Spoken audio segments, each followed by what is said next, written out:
We are following breaking news out of Egypt, where there's been an attack on Coptic Christians.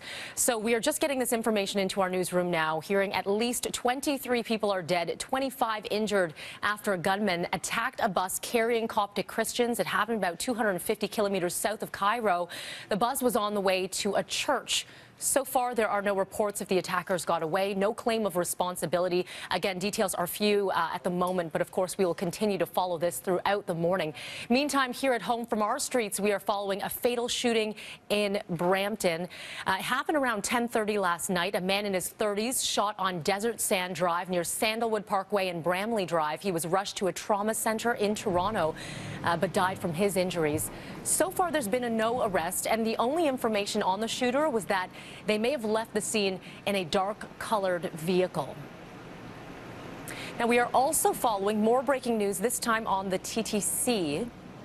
Trains right now holding on line 2, the Bloor Danforth line. This is because of a fire investigation right now at Old Mills Station. So far, there's no word if any shuttle buses will be running. This is something we are monitoring and checking into for you as well. Well, a busy end to the week on the world stage with the NATO summit and the now G7 leaders, including Justin Trudeau, arriving in Sicily. CNN's Karen Kaifa joining us live right now in Washington. And Karen, all eyes are on Donald Trump. What's the reaction so far?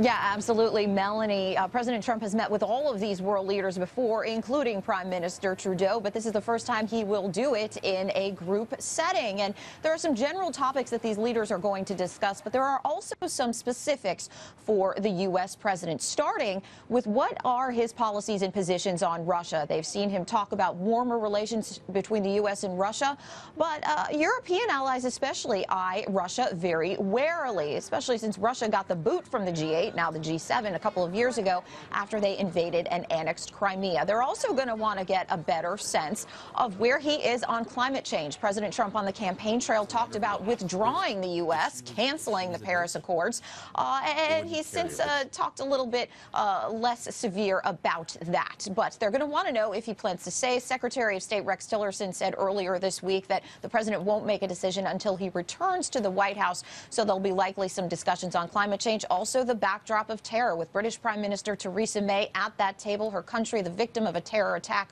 earlier this week. That's going to be a big topic. A big topic for President Trump on this international trip has been more global cooperation on the war on terror. So lots for these leaders to discuss, Melanie, as they get underway in about an hour with their first working session.